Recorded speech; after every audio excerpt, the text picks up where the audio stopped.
And I remember when I was 9 years old, I was slowing down a class and I was being teased more than usual. And a teacher came to my defense and said, "Leave that kid alone. That's the boy with the broken brain." Oh. Ooh. And you could say that that label became my limit. Hi, I'm Michael Hyatt, And I'm Megan Hyatt Miller. and you're listening to The Double Win Show.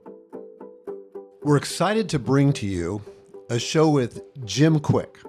Now, I didn't really know Jim's work until about a year ago, and I wasn't quite sure what to expect in this interview, but I was not only pleasantly surprised, and I don't think I'm saying too much here, I was blown away. Me too. Yeah, I mean, I am been challenged and inspired in a way that I haven't been in a long time. Well, I think you and I may be the only people that weren't familiar with his work Yeah, apparently. prior to a year ago, because his book, Limitless, Upgrade Your Brain, Learn Anything Faster and Unlock Your Exceptional Life, has sold well over 1 million copies, which is something almost no book does. I No. mean, this book, and by the way, this is a big fat book. I mean, this is not like a little skinny fast read book. This is like a very thoughtful, well-researched book, and it has been unbelievably successful. You know, he has coached celebrities and entrepreneurs and organizations, including organizations like Google, Virgin, Nike, and SpaceX, and he's worked with a bunch of Hollywood actors to help them memorize their scripts. You know, when I went into this conversation, I was kind of like, how will the ideas of speed reading and all this brain science and everything, how does that apply to somebody like me who's a professional, you know, knowledge worker, basically? And what I realized was, oh my goodness, there is a whole lever that you and I, before coming to this conversation, did not even know existed to improve our productivity, to free up more time, to allow us to focus on what we do best. I mean, it was kind of like our heads exploded. Yeah, I think you're going to see a potential for yourself that you've never seen before. We are capable of so much more, and this particular episode begins to unlock that. So enjoy. Jim, welcome to the show. So good to be here. I've been looking forward to this conversation with the two of you, and thank everybody who's tuning in. Look, we want to start at the beginning. You describe yourself as a brain coach. What is a brain coach? So this wasn't offered by my guidance counselor, but it's my 32nd year as a brain coach. I guess my role is really helping individuals and organizations enhance their mental capacities. This could involve teaching strategies that improve memory, focus, learning effectiveness, overall cognitive health and performance. It's kind of like a personal trainer. Will get your body more flexible, more pliable, more energized, stronger, faster. I want your mental muscles. I want your memory to be sharper. I want your thinking to be more pliable and flexible. I want you to have more brain energy. I want you to have, stronger decision-making tools and fitness. So yeah, I kind of like a personal trainer for the brain. I love this because I think this is an area in terms of domains, you know, as we talk about the double win, winning at work and succeeding at life, that often gets neglected. You know, we do think about mindset, and we obviously have written a book about that, but in terms of how do I get my brain to perform better? You know, we often say, like, if you don't have your health, it's really difficult to do all the other things in your life that you want to do to reach your full potential. But I mean, even more foundational than that, if your brain is not functioning optimally, your ability to focus on the things that matter most, to even know what those are, your ability to remember all those things are really going to diminish your ability to get the double win. So I can't wait to dig into this because I think it's so applicable and we've never talked about it before. No. And we've got fitness trainers that we've utilized, but never a brain trainer or a brain coach. So I guess what I'd love to start with is a vision of what's possible that most people are not aware of in terms of, because I know you do stuff on speed reading, you do stuff on memory, on productivity, but what's possible if somebody really adopted what you teach and what you coach, what would be possible for them? I think we're best suited to support the person we once were. And so my work really is tailored towards somebody that was struggling, because I was struggling when I speak at events. This past week I was on 3 continents in 1 week. There's a lot of feedback and a lot of things that aren't so good for your brain in terms of sleep and jet lag. But it's I do these demonstrations if there's time, where I'll have pass around a microphone maybe to 50 or 100 people in an audience and memorize all their names. Or an Wow. audience will challenge me to memorize 100 words or numbers, and I'll do it forwards and backwards. But I always tell people I don't do this to impress you. I really do this to express to you what's possible, because the truth is each and every one of your listeners could do that and a lot more. We just weren't taught. What I believe is possible, and we have a lot of data because we have students in every country in the world in our online academy, 195 nations. So we get a lot of data, a lot of feedback, and I believe we've discovered more about the human brain in the past 20 years than the previous 2,000 years combined. Yeah. And one of the conclusions that I've drawn from it is that we've grossly underestimated our own capabilities and and potential. Meaning, regardless of your age, your background, your career, education level, your financial situation, your gender, your history, IQ, we can all improve in these areas. Our book Limitless was endorsed by like the founding director of the Cleveland Clinic, the top Alzheimer's researcher out of Harvard, and we know when I speak at these institutions that about 1/3 of our brain's potential is predetermined by genetics and biology. Uh, but 2/3 is in our influence and more of our lifestyle and how we're using it. Now, with epigenetics, some people suggest we have 100% influence, in terms of how those genes express and our potential expresses. But regardless, it's a high amount. So I focus on 10 levers that move the needle there. But I've learned this through personal experience because my inspiration really was my desperation. And I'm yet another one of those individuals that have taken their mess and turned it into their message. I had a traumatic brain injury when I was a child. I was in kindergarten class at 5 years old, and I took a very bad fall into a heater, into a radiator head first, and I was rushed to the emergency room, and I kind of lost consciousness. And my parents said before I was very energized and very curious, very playful, as a 5-year-old would be. But I became afterwards very shut down, and where it really showed up was in school. I would have these migraines every day of my life, like when I was that age. Thought it was normal. I would have balance issues, so I was like bumping into things and didn't have good coordination, poor focus, poor memory. It took me over 3 years longer to learn how to read, and that was just very embarrassing. I mean, you can imagine at that age, all the self-doubt kicks in, lack of confidence, self-esteem issues. Why am I not, why am I different from the other kids? Because I would work hard. My parents immigrated here and many jobs. We lived in the back of a laundromat that my mom worked at. So hard work was built in, but I wouldn't get the results as everybody else. And I remember when I was 9 years old, I was slowing down a class and I was being teased more than usual.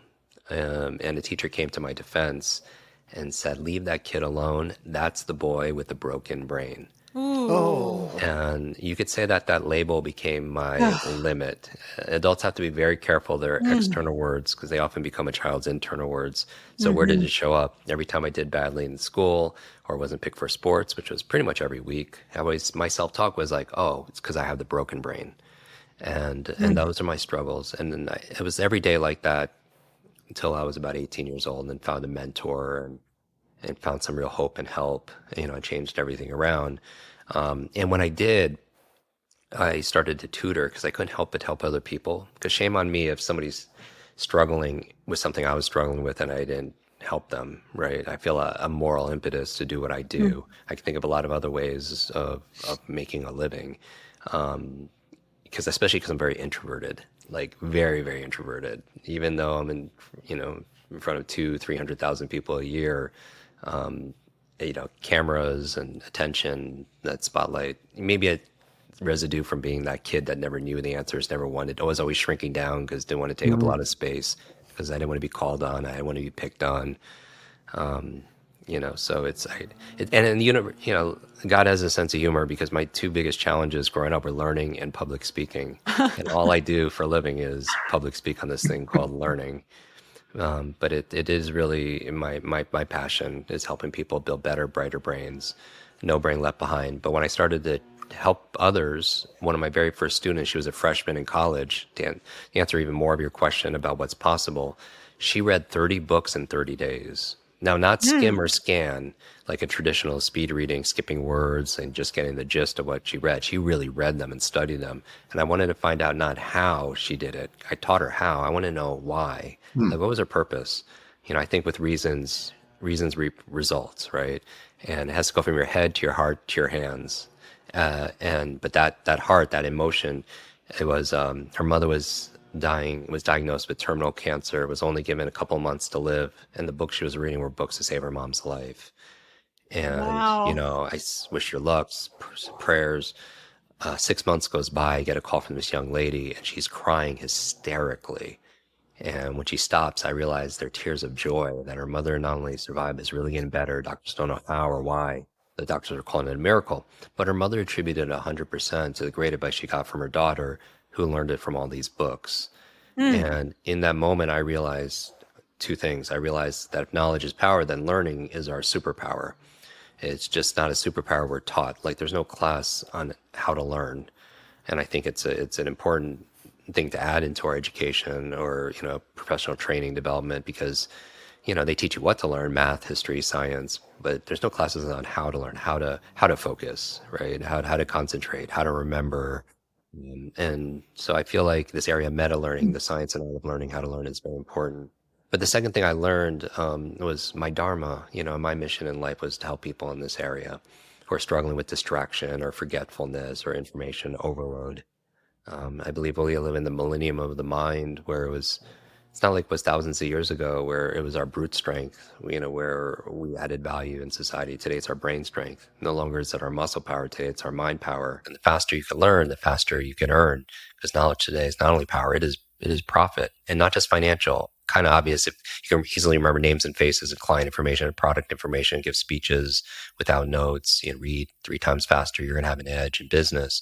But I mean all the treasures of our life. And so, my mission is no brain left behind. And I just want to help people have their best brain possible.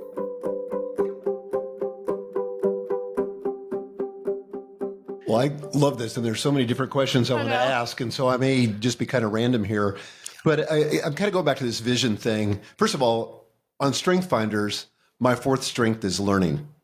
And I feel like I'm at a stage in my life when I've got less runway than I did 20 years ago. And there's still so much I want to learn. So what's possible? Like if I taught myself the kind of speed reading that you teach, what would be possible? And so many of the people in our audience I know are committed to learning and personal growth and want to read more, and they struggle with that. So what's possible? Give us a vision for what's possible. Regardless, again, of our age or stage in life, there's this huge potentiality for growth. I mean, there's this myth that we only use 10% of our brain. We actually use 100% of our brain. It's just some people use it more effectively and more efficiently than others. It's like if you're climbing a hill, we all use like 100% of our body. It's just some people could do it easier with more enjoyment because they've trained it, right? And same thing with our brain. But our brain doesn't come with an owner's manual, and it's not user friendly. And so that's why, we have our podcasts and our books and really the goal here in terms of what's possible for like reading. We have this program that's been online for about more than 15 years, 17 years. And so we have a lot of data. We average improved reading speed 300%. So with a 3x with the same or better comprehension, because it's not traditional speed reading has been more associated with skimming words or skipping words and getting the gist of what you read. And we train a lot of like doctors and financial advisors, attorneys. You don't want your doctor to get the gist of what she's reading, right? Like it's not probably the best so ever. True. So essentially reading something in 20 minutes that normally takes an hour, right? If people have seen photos with me online with Elon or Oprah or whoever, people always want to know how we connected or bonded. We bonded over books, right? I mean, this, with your family being in the industry, in publishing and as authors, somebody has decades of experience and they put it into a book and you could sit down and read that book in a few days. You could download decades into days. That's a huge advantage. And so it's very possible for the average person to be able to triple their reading speed with the same comprehension or better.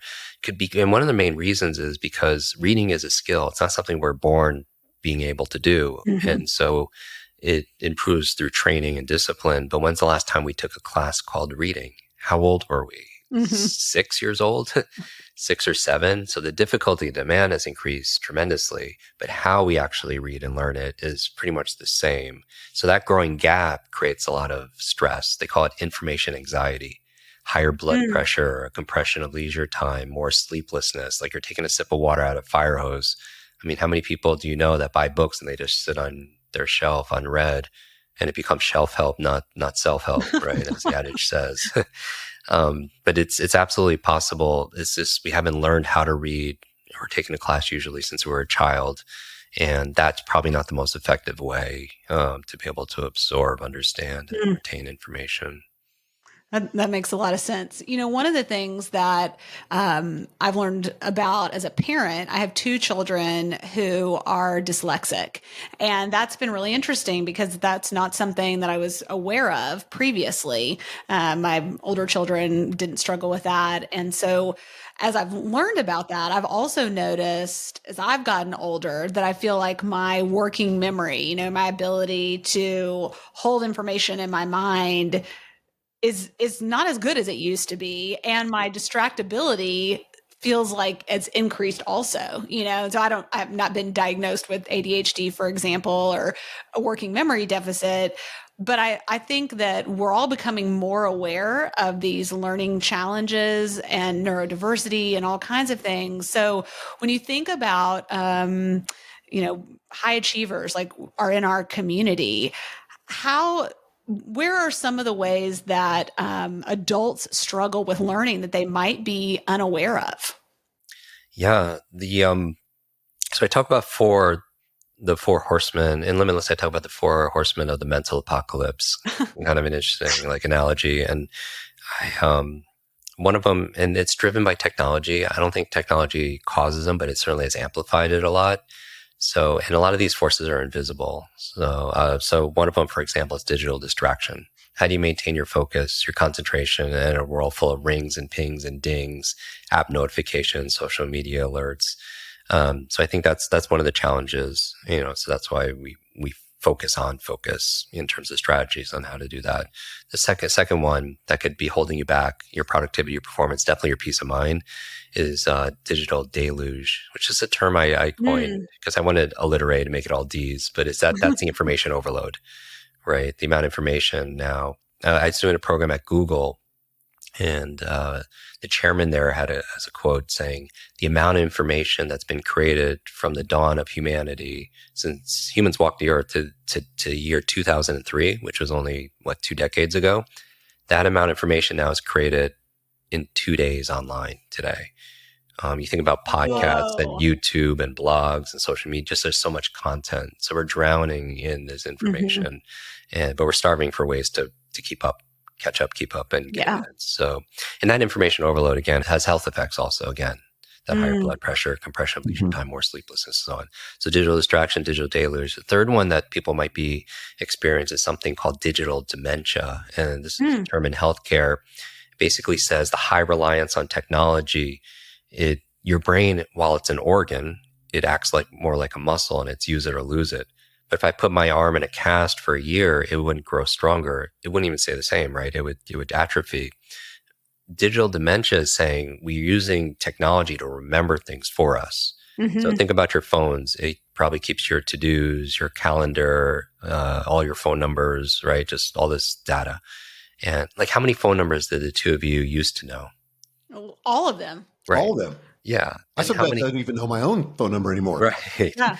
And I think most everyone listening would identify with that they used to remember all the numbers, and today they could count on one hand how many current numbers they know. And let me say up front, I don't want to memorize 500 phone numbers, but it should be very concerning we've lost the ability to remember one phone number or a PIN number or a password or something we just read. I believe two of the most costly words sometimes in life are "I forgot." I forgot to do it. I forgot the appointment, that meeting. I forgot what I was going to say. I forgot what was said to me. I forgot that person's name. I mean, every time we say these words, we lose trust. We hurt a relationship. That whole idea, people don't care how much you know until they know how much you care. And what's the message we're sending people when we forget things about them? Yeah. And so on the other side, when you could easily, memory is a magnifier. When you could remember important, anniversaries and what's important to loved ones and things you need to do and things that you read and things like numbers and names and faces, right? It just makes life a little bit easier. And then the third one, besides digital distraction, digital dementia, digital deluge is just a term I coined called digital deduction. I read a study where they said they tested, they found that they concluded that this generation had, for the very first time, less logical, rational abilities than the previous generation, and they were attributing it to technology. The technology is not just remembering things for you; it's thinking for you. I mean, if you think about, I mean, just algorithms and like recommendations or what to eat or even how to get from here to there. You remember there was a time when we would have to try to figure out or use a map to be able to get Yep. from here to there. Yeah. But now, on our phones, we have those GPS maps or whatever, and we don't even have to think. And so our visual spatial intelligence, struggles and suffers. There's a study done I talk about in the book. It's a very popular one, a taxi cab driver's study at Oxford, and they analyzed their brains because you have to study for years to know every road and street, in that area, and that part of their brain was highly developed. But nowadays, you don't have to do that with technology because technology is doing the thinking for us. And so we, in the chapters of Limitless, we have the opposite. So if you're digital distraction, we have chapter on focus. If there's digital overload, we teach speed reading, accelerated learning. Digital dementia, we teach, the largest chapter in the book is memory improvement. Digital deduction, we teach people how to think, right? How to make decisions, how to be more creative. And I just want to stress and underscore, it's not things that you have, it's things that you do. A lot of times I feel like what we're doing together in this community is about transcending. We're ending the trance and ending this mass hypnosis, maybe through marketing or media, that we're not enough and that we're broken or something there, or self-hypnosis, the words that we're saying to ourselves, at events. It happens all the time. People pull me aside in the lobby and say, I know you're a memory coach. And they almost are embarrassed about it. They're like, some people take pride in it. I have a horrible memory. I'm just getting too old. I'm not that smart. And I always say the same thing. I always say, stop. If you fight for your limitations, you get to keep them. If you fight for your limitations, they're yours, right? And so that Henry, the quote, if you think you can or think you can, either way, you're right, right? Henry Ford said that. And so, going back to this, to answer your questions, I feel like a lot of this is possible, and a lot of people are struggling with the same things. And I think it's not really 100% their fault, because they were just never we weren't really taught these things. But it feels like technology is changing faster than we can process whether or not it's good for us. Yeah. And so we're just sort of imbibing of this fire hose of information and technology and the endless need to upgrade and go to the new thing. And I wanted to come back to a question about reading. And this is a confession, and if you tell me that this is a bad thing to do, then I will change immediately. But I typically read on a Kindle or audiobooks. So I've accumulated so many books that for physical books, I don't really have any room left in my house. And there's a solution for that. But is it better to read a physical book? Yeah, great question. A lot of this is personal preference. So there's a quote in Limitless from a French philosopher. It says, life is the letter C between the letters B and D. Life is C between B and D, where B is birth and D is death. Life C, choice. And I believe our lives are the sum total of all the choices we made up to this point, right? What are we going to feed our minds? What are we going to feed our bodies? What are we going to live? Who are we going to spend time with? What are we going to do for living? All those things, right? And I believe these difficult times, they could distract you. These difficult times can diminish you, or these difficult times, they could develop you. We ultimately decide. And when it comes to reading, I think reading is to your mind what exercises your body. People always ask, what's the best brain training app or exercise? And I really think it's reading, personally. Now, we could ingest this form, this as authors. People could read it on a screen. They could read a physical book. They could listen to your audiobooks and such. So the answer would be, the research I've seen say that when you're listening to a podcast or an audiobook, as opposed to somebody who's physically reading the book, in terms of the things that matter, comprehension and retention, for people reading the book tend to have better comprehension and retention. And I would guess one of the reasons why is because usually when somebody's listening to an audiobook, they're doing something else. Yeah. They're driving, they're cleaning the house, they're working out. And so that multitasking, which, understand is more of a myth, they're task switching. So ultimately they're not paying, their attention is not fully there, as opposed to when you just have a book, you're not going to be driving when you're reading that book. And I read on a digital device when I'm traveling.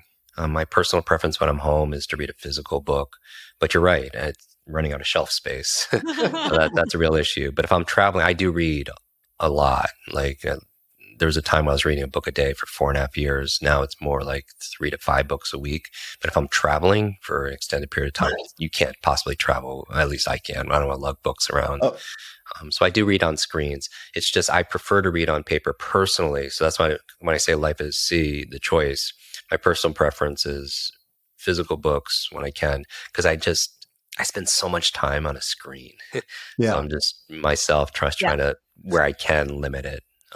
But reading on a screen is, as I understand it, the same as reading a physical book. Well, I know in my own practice, if I read on the Kindle on the iPad, it's a better experience, but I'm also more likely to get distracted. If I have it just on a Kindle device where that's literally the only thing I can do, that isolates me from all that distraction. That's a great tip for people listening. Okay. So I want to go back to something you just said that my jaw just dropped. You just glossed over it like, just like every day I go get the mail at the end of the driveway. So you said you read how many books a week, typically? 3 to 5 now. I mean, at most I was reading a book a day for about 4 years. Wow. Okay, to do 3 to 5 books a week, how much time does that take? And I think I'd love for you to make the case that it's possible for even busy people to do some version of that. Yeah. Even if people weren't a fast reader, so let's break this down. An average book, depending on the stats you look at, has approximately, on Amazon, I did it like an average, and the median was 64,000 words. Now, it probably a little bit more than that, but the average person reads approximately, let's say, 200 words per minute on the low end. If you divide 64,000 by 200 words a minute, that means it takes 320 minutes to get through one book. Now, that sounds like a lot, but if you break that down into 7 days, that's 45 minutes a day of reading will get you one book a week, 52 books a year. And 45 minutes is a lot, but it's, an hour is 4% of our day. So it takes discipline, it takes scheduling, it takes a commitment to doing so. It may be 20 minutes, in the morning, and 25 minutes in the afternoon or evening. You could break it down. Now, if you triple your reading speed, you could do that in 15 minutes a day, which is very, very, very doable. Now we're motivated. Right.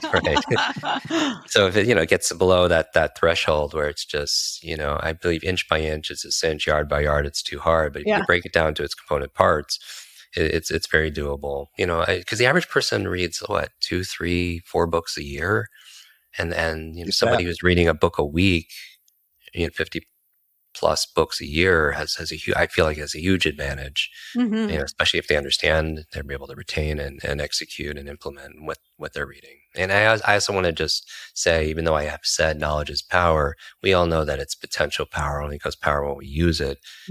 My general guideline is for every hour I spend learning something, I just feel compelled to spend an equal hour putting it into play, putting it into action. There's this Chinese proverb that says, what I hear, I forget. What I see, I remember. What I do, I understand. What I hear, I forget. I heard the name, I forgot the name. What I see, I remember. I saw your face, I remember the face. And what I do, going back to the power of practice makes progress. And I feel like we don't know it unless we could do it. But also, I think also people don't read because for most people, since they haven't had training since they were 6 years old, they're not very good at it. Like reading, have you read something, got to the end, just forgot what you just read? Oh yeah. Or you get distracted, or you think of other things, or you fall asleep, or and if you're not good at something, like I'm not very good at golf, so I don't play it often, right? Because it's not fun for me because I'm not that capable yet. And so I feel like when people improve, in psychology, there's that competence loop, that the more competent you get at something, the more confident you get at it. And the more confident you get at something, the more you're going to do with that activity so you get better. And it's just a positive feedback loop. But I would say and the important thing is, I have a to-read list. I think it's important to schedule it. I think one of the most important productivity performance tools we have is our calendars. You schedule all your parent-teacher meetings or investor meetings or doctor meetings, but I don't think we schedule our implementation or our own personal growth, as much. And if it's not in your calendar, at least for me, it just doesn't get done as easily. Absolutely. Okay, well, I love that, and I'm so motivated. By the way, if you're thinking to yourself, I have got to get what this man has, you want to pick up the Limitless book, and this is an expanded edition. You can get it anywhere, better books are sold. Better books are sold.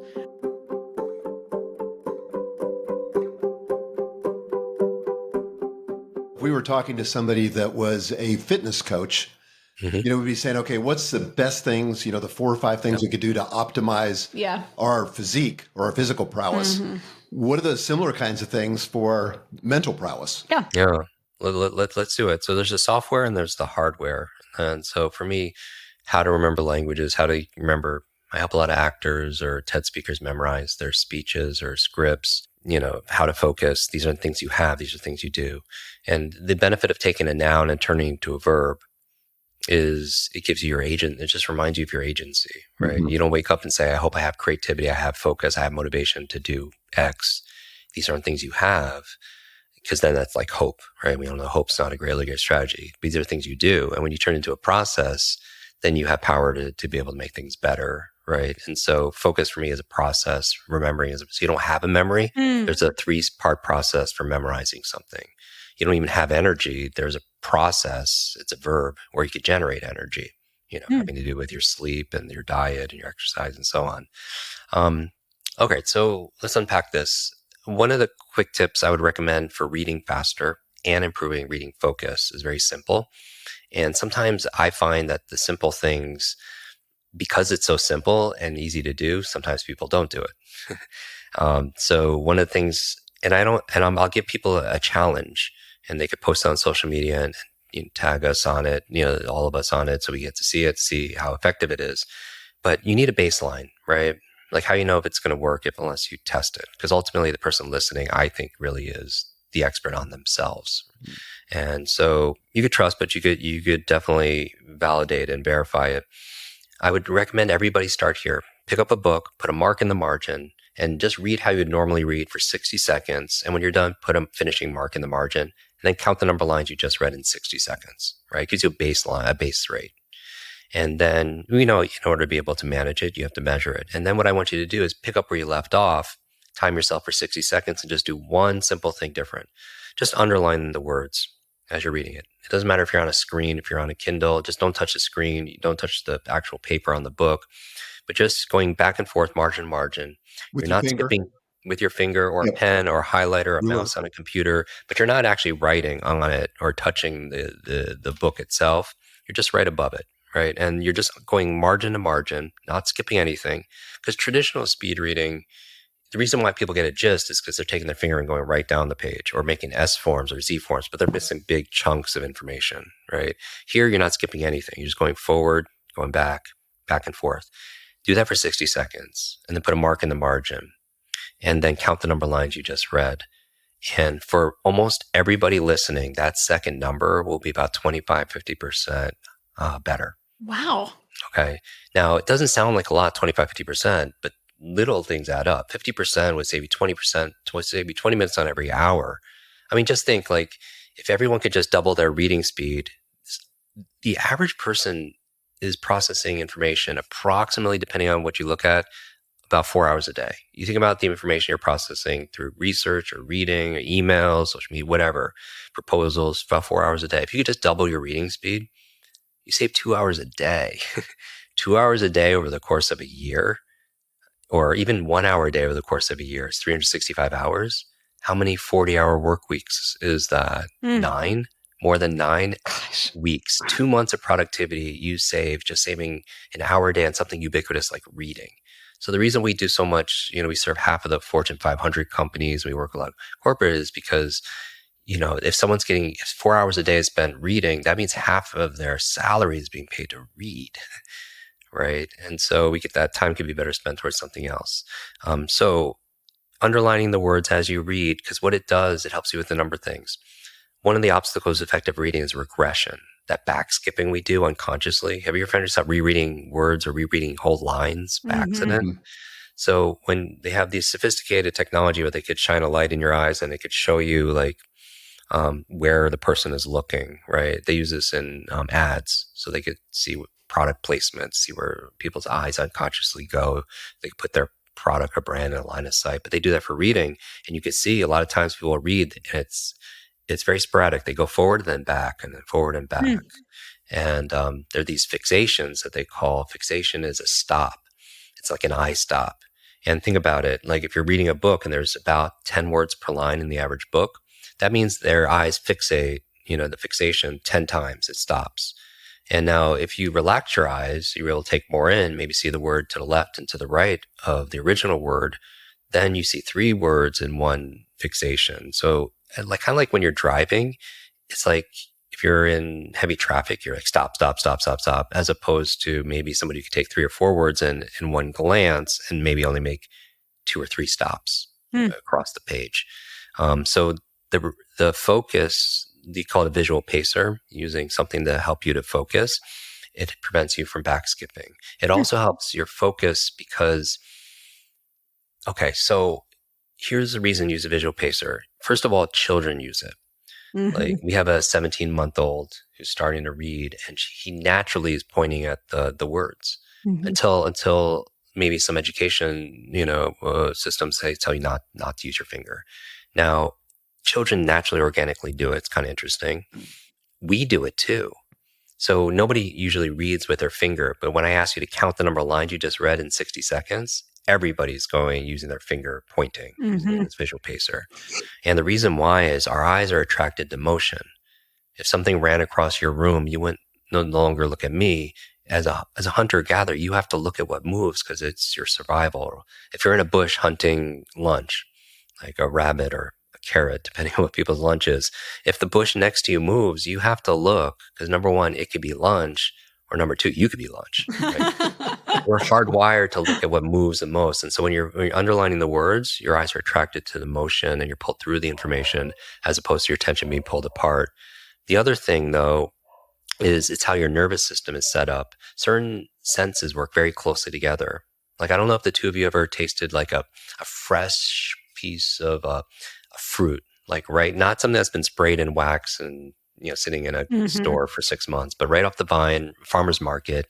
Have you ever tasted a great tasting peach before? I have some at my house right now. It's peach season here. Likewise here too. And you're not actually tasting the peach because your tongue's not capable of tasting what a peach tastes like. You're actually smelling the peach.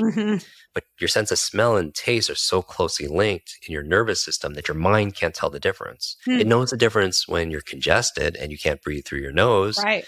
Food tastes more bland, right? Just as your sense of sight and your sense of smell and taste are so closely linked in your nervous system, so is your sense of sight and your sense of touch.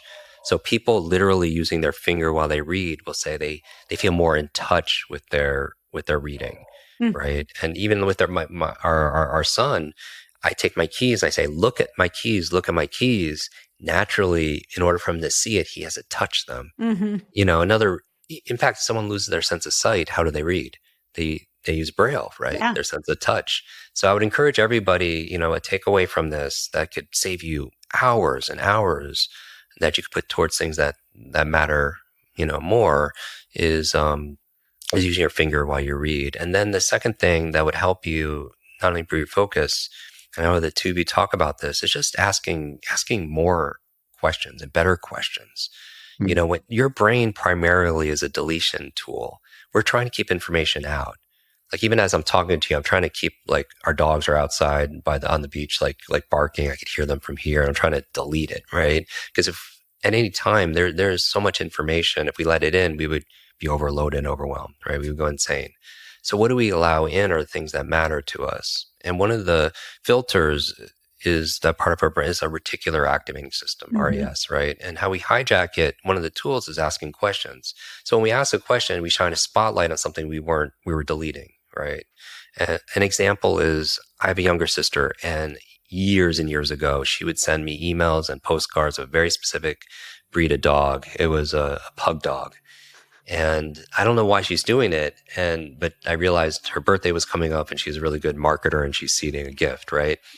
But the funny thing happened, the two of you, like I started seeing these pug dogs everywhere in my neighborhood. I would go to the grocery store and the person in front of me is checking out at the cashier holding a pug dog. I'd be jogging in my neighborhood and I swear there's this guy walking 6 pug dogs. And my question for everyone listening was, did those pug dogs just magically teleport and manifest into my neighborhood? No, they were always there, but my brain was deleting it because it wasn't important to me until I started asking the questions. So my question for everybody here is when they're reading, what questions are they asking? Because if you have questions about how can I use this? Why must I use this? How does this relate to what I already know? And so on. Then when you're reading, you're like, oh, there's a pug dog, there's a pug dog, there's a pug dog, right? And those questions give you focus, and the focus leads to comprehension, and better retention.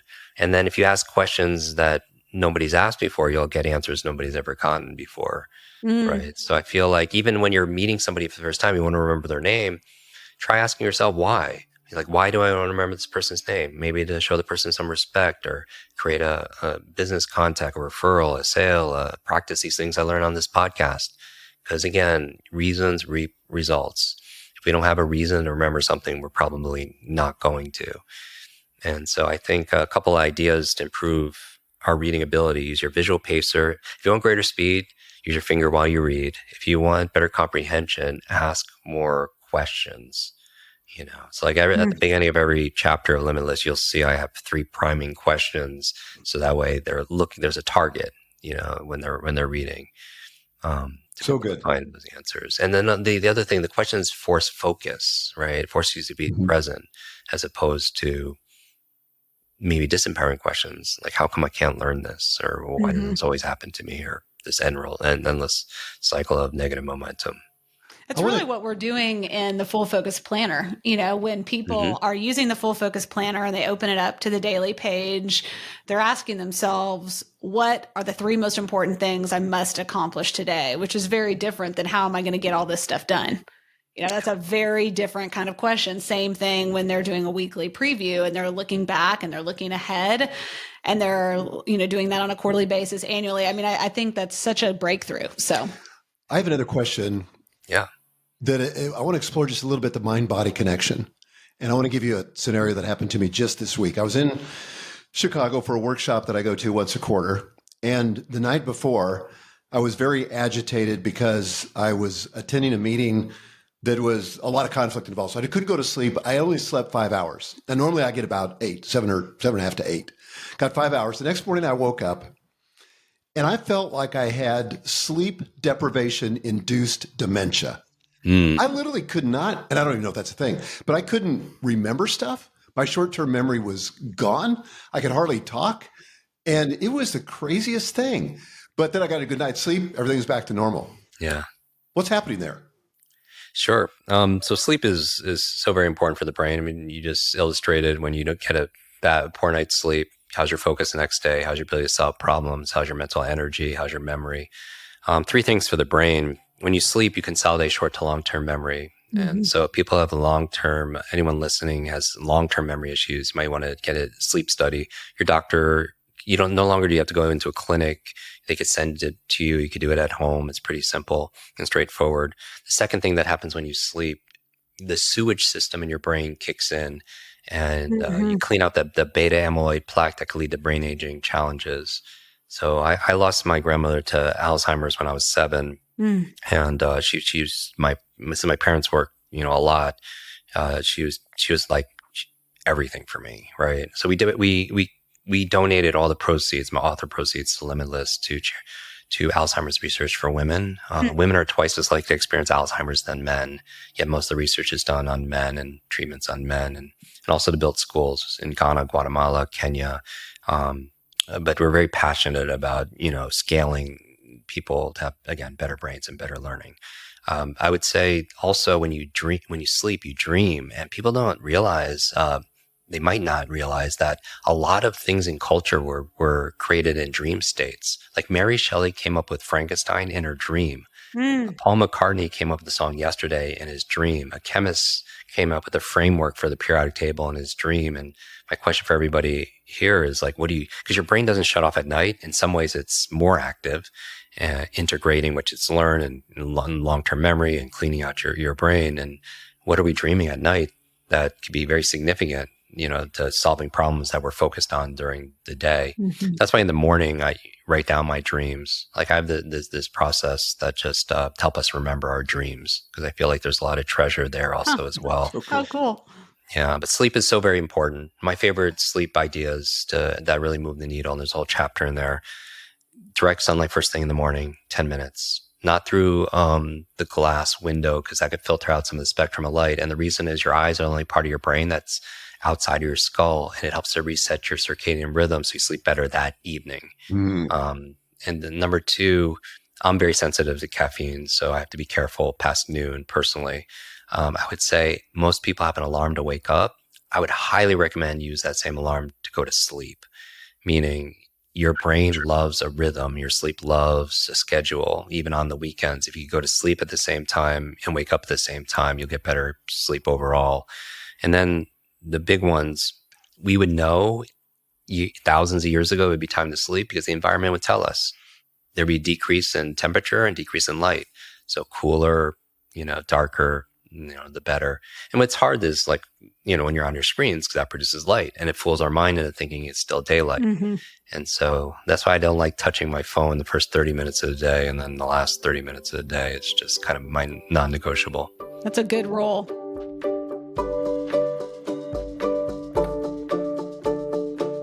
Well, Jim, I feel like we could talk to you for a day and a half about this, and I hate to cut it off, but I know you have a hard stop. So we have a quick lightning round of questions to ask you. The first one is, what's your biggest obstacle right now in getting the double win, winning at work and succeeding at life? So we have a 17-month-old. You could just put a period right after that. Yeah. As a so mom of 5 hours of sleep would be a blessing right about now. Yeah, it's so that, and I don't see it as a balance. Like it's so like the words affect me a lot. So for me, balance feels like if you look up balance, it's equal weight, and I feel like my life is not equal weight. Like I don't want to spend an equal amount of time in the gym as I do on my mission. Right. And, like if you look at it like an orchestra, not every instrument or person contributes this equal amount, but they come together and there's a science and an art to it and create a symphony and there's harmony. And so that's what I'm striving for. I think what gets in my way, besides a growing family, would be, I want to do so much. Like I feel like this more moral impetus to help as many people as possible. And sometimes when I allow myself time to self-care or do something else, I feel like, am I not doing enough? Mm-hmm. So that makes sense. That's an internal struggle. I think a lot of people will relate to that. How do you know when you've gotten the double win? Not perfectly, because none of us ever get it perfectly. But how do you know? No, I can tell you exactly what works for me. Instead of that touching my phone first thing in the morning, I do a mental exercise I've done for forever. I keep my eyes closed when I wake up, and I just do a thought experiment. I imagine myself coming back to bed, and my wife asked me how my day was, and I was like, "Today was amazing. Today was incredible. We really crushed it today." And then I asked myself what had to happen in order for me to feel that way. And I come up with, this is interesting for double win. I come up with 3 things personally and 3 things professionally. Mm-hmm. And those 6 things, and they don't have to be huge things, become my target. And those are my 6 things I focus on for that day. Beautiful. And I love that. Yeah. Because I feel like in sports, and I don't watch a lot of sports, when it's time to break, to celebrate because the scoreboard tells you. Yep. I don't think we create that for our days. Yep. And I'm not going to, your to-do list has 300 things, and that's not giving me the I focus on the thing. I think the most important thing is not about time management, it's about priority management, it's about mind management. And the most important thing is to keep the most important thing the most important thing. Well said. Amen to that. Okay, last question. What's one ritual or routine that helps you do what you do? Okay. Besides that thought experiment I do about the kind of the 3 and the 3 in the morning, I just want to make sure I get my meds in every day, meds, and they're not pharmaceutical. It's just an acronym. M is meditation. I need that 10 minutes or 20 minutes to disconnect, to reconnect. And that's very important to me. That's like my time.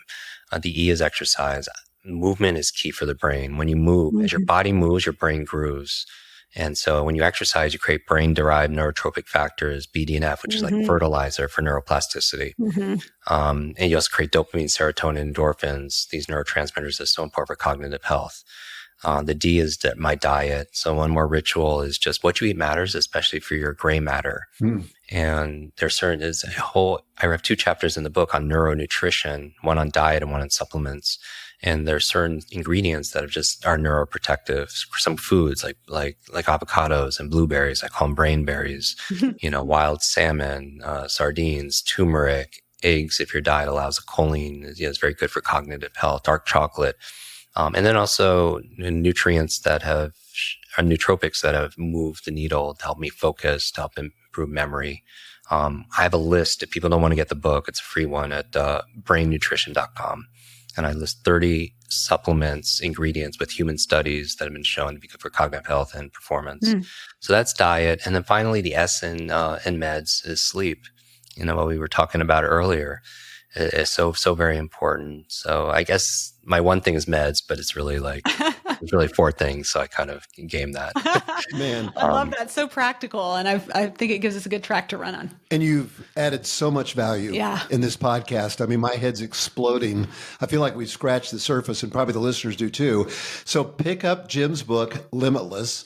Go to his website, check out his courses. Can you give us the URL for that? Yeah, people just, easy to find online. Just search Jim Kwik. It's spelled right. Kwik. It's my real name, my father's name, my grandfather's name. I didn't change it to do what I do.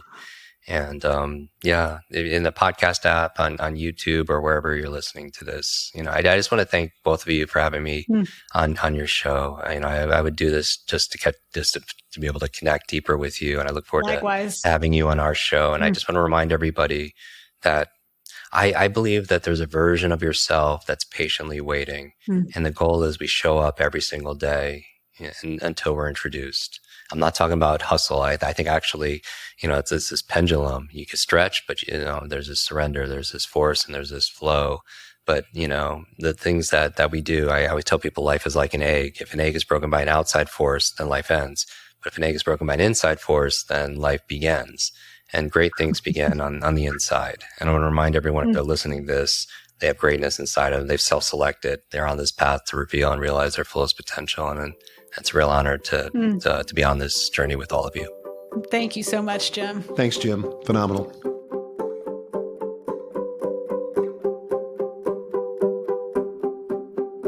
Okay, I got to be honest. My head exploded. I know, right? That was so powerful. And I've got so many things I want to do. I feel like I just added 10 things to my to-do list. But at the very top for me is I've got to learn speed reading. Yeah. Not because I want to read more content, which I do, but I also want to retain more. And so I'm just amazed to think that you can actually do both of those things at the same time. I know. I kept thinking about my kids with their learning challenges that they have and how much his strategies could help them. But I'm also, like many of you, I am a very busy mom with 5 kids. Until recently, I've been in a home renovation and trying to run and grow a business and a coach. Like, there's so many things going on. I love to learn, but I don't have a lot of time to do it. Right. And I would say that's at the top of my list of frustrations. It's like our daughter for Mother's Day filled out this little thing, all about my mom. And it said, if my mom had more time, and she said she would take a nap, which is true, but she would also read even more. And so I feel like I just got time given back to me that I can reinvest in other areas while really fulfilling my potential as a learner. Yeah, I think it expanded my vision for what's possible. Yeah. I can read more books. I can recall more information. Yeah. And the whole memory thing, that also was outstanding because I Yes. thought, I really want to convey to people that I'm passionate about this, that they matter, that they're seen, that they're acknowledged. And nothing does that better than remembering their name or remembering facts about them. Yes. But up until now, I've struggled with that. And I even try, like before we have a mastermind or some kind of event, I'm always trying to review the names and everything to get familiar with them. But there's got to be a better way. And Jim's got that. And I'm excited about what that's going to make possible for my relationships. Yeah, I think so too. And relationships are such a huge part of being a professional. That's really where the magic happens, or where it doesn't happen. Yeah. And I think this, again, it's another leverage point that we have not taken advantage of until now. And, at this season of our careers, there's not a lot of things we've literally never heard of before.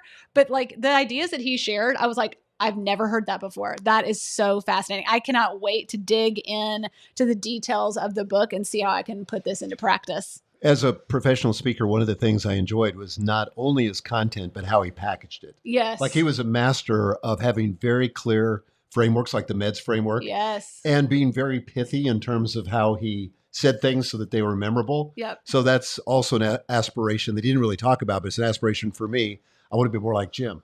And I'm an introvert. You're an introvert. So we shared that. Okay. So my favorite one of those that he shared was breaking an egg. When he was talking about the egg, what did he say? When it breaks from the inside? Well, he said when it breaks from the outside, that's a bad thing. Right. And that's death. Yeah. And when it breaks from the inside, that's a good thing because that's the beginning of life. Yeah. Will you ever forget that? No. No. You can see it in your mind. It's so great. Great metaphor. Well, guys, I hope you'll take one thing from this show today and put it into practice. We'd encourage you to leave us a review, preferably a 5-star review, but only if you can do that honestly. But do that for us wherever you listen to podcasts, because it will help us to expand the reach of the podcast so that we have a greater impact and get this message of the double win out to the public.